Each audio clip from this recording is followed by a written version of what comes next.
What up, mother truckers? Your mom's favorite YouTuber, BP Hero, back at you here. And yes, that is a Christmas tree. And yes, it is February. And yes, we are doing the best of 2024 U-Trip bats in freaking February, because I need this video behind me so I can get my 2025 year started. Now, here's the deal. We're just going to do our 5 favorite U-Trip bats from the year. We didn't do enough ASA stuff to justify making a video for that. Didn't do but a handful of ASA reviews last year.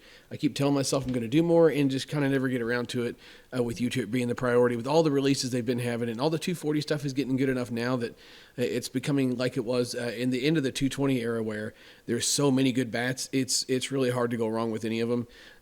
So really, any bat on this list is going to be an insane performer.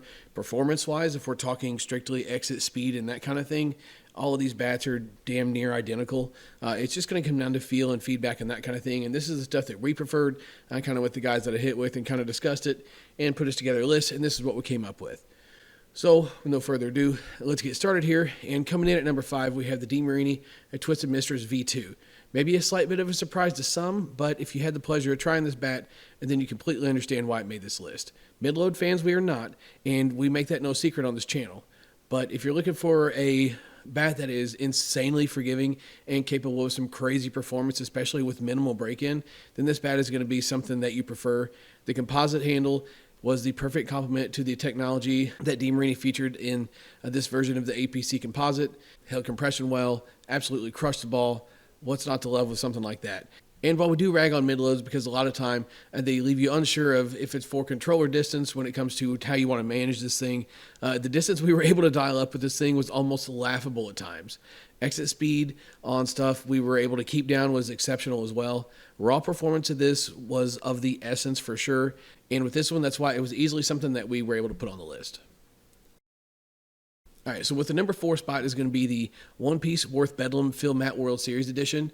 And just for clarification, the Military Edition Bedlam that was released nearly the same time will be a direct replacement for this bat.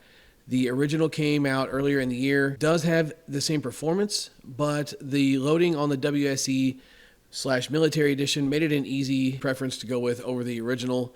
That seemed to lack a little bit of inload compared to stuff that we would normally prefer. The handle and the barrel combination on this one piece was absolutely great. Stiff enough to give good feedback with whatever balls you wanted to hit with it, but still forgiving enough to be able to use the whole barrel and not worry about getting your hands burned, which can sometimes happen with a one-piece bat. Throw in the fact that these have minimal break-in time and do seem to hold compression better than the originals that came out earlier in the year, which is always a good sign of durability. It was an easy sell to be in the number 4 spot for this list. So at number 3 on the list is going to be the One Piece KP23 Inload from Miken. You might be asking yourself why this bat would come in at number 3 when it presents as basically the same bat as we saw at number 4. But I can assure you that while they do have their similarities, there are definitely 2 different animals. If you watch our reviews at all, you'll notice the one thing I always try and mention is the forgiveness the one-piece bats have. That's kind of what sets them apart from two-piece bats, is the forgiveness and the overall stiffness of the bat, with it being a one-piece. And the feedback you get from the one-piece construction versus two-piece can be a big difference at times. But with that said, the one-piece KP was without a doubt one of the most forgiving one-piece bats on the market. You get the positive feel and control of the one-piece with the forgiveness of the two-piece bat. From that handle that is one piece and still has a little bit of flex in it to add to that forgiveness and a little bit of that good feedback on whatever ball you feel like hitting with it. The barrel that goes with it just feels like every swing is going to go over the fence. The ball just absolutely explodes off the barrel of this thing. The group at Rawlings really hit a home run design in this one-piece bat. Peel the wrapper off and it's broken in. Loading is spot on. A sweet spot that can't be missed. There's not many things that can go wrong with this bat. We did not get around to trying the balanced version of this bat, but I would expect all the same things, aside from the obvious with it being a balanced offering.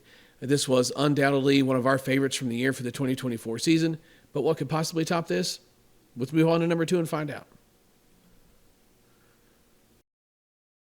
And I am going to go ahead and put this disclaimer out there that 1 and 2 are going to be somewhat open-ended, but there's a very good reason for this. I'll give the blanket statement for both, then I'll give you my actual picks for these spots. So landing in the number 2 spot is going to be pretty much anything that's U-Trip that Axe has to offer. If you haven't swung an Axe, you're truly missing out. And before anyone says a word about the knobs, give them a fair shake before you write them off. Some people actually don't mind their traditional knob, and then there is the flared knob as well. For those that prefer more of a traditional feel, if you can hit with a knob cuff, you'll at minimum enjoy the flared handle. that the axes come with, and maybe even the traditional knob too. It's not terrible. It's just going to be one of those things that you love it or hate it. The flared knob is definitely going to be the play if you are definitely more into a traditional thing. There's literally not a U-Trip offering that is a bad option from the Gang & Axe. And my personal preference was the 13-inch Inload Inferno. Absolute rocket launcher from Swing One. Feels great with whatever you feel like throwing at it. And that has a sweet spot that is raveled by only one more brand you'll see coming in a minute. I strongly encourage you to try these axe models if you haven't already. 1-piece, 2-piece, 12-inch, 13-inch, Inload, balanced. There's options out there for everyone, and they come highly recommended by anyone who has swung them on this channel.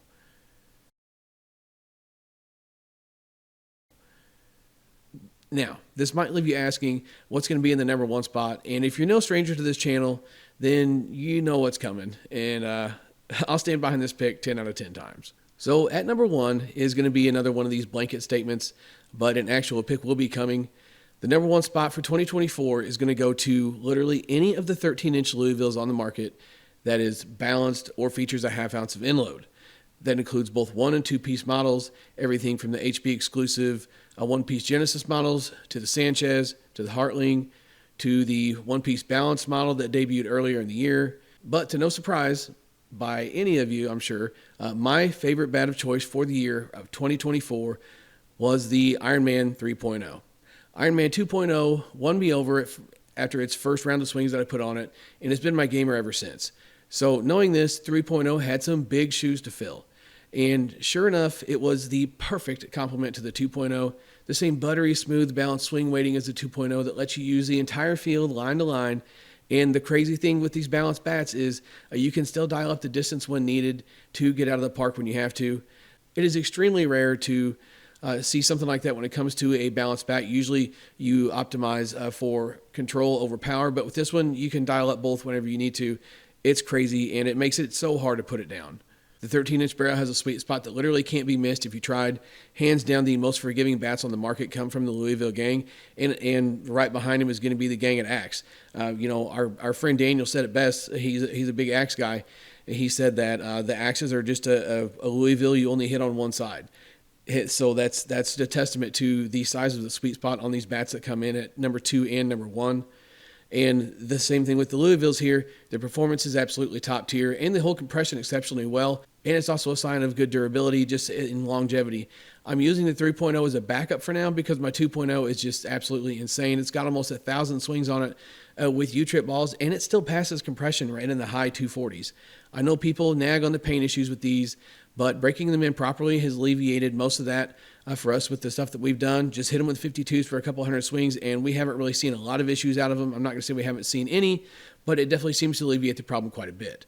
I can't say enough good things about the 240 offerings that Louisville has offered over the last several years. If you're new to the U-Trip game and needing to get yourself a bat, or you're looking to try something different outside of the realm of things that you normally swing, any of the 13-inch Louisville offerings that I have mentioned with the half-ounce loading or balanced is going to be something that's got to be your first option. The 12-inch stuff is nice, and if you've tried their big barrel models, then you'll know they're insanely fun to hit as well. But these 13-inch models are everything that's right with a softball bat, and I'll stand behind that until the end of time. Just how it's going to be, biased, whatever, I don't care what you call it. If you're playing U-Trip and you don't have a Louisville in your hands, you better have a damn good excuse as to why. And don't tell me it's because they sound funny. You're making excuses for not wanting to enjoy a bat. That's bottom line what it is. But that's all I've got for this video, guys. I'm glad to have this done and out of my way so we can get some content rolling. Got some content coming soon on the HB12. That release, was able to get out and get some swings with it. Missouri winters are brutal around here, so we're trying to get in what we can when we can to get some content coming for you guys. So I do hope you enjoyed this video. Sweetheart, in case you hit it, BP here. Catch you next time.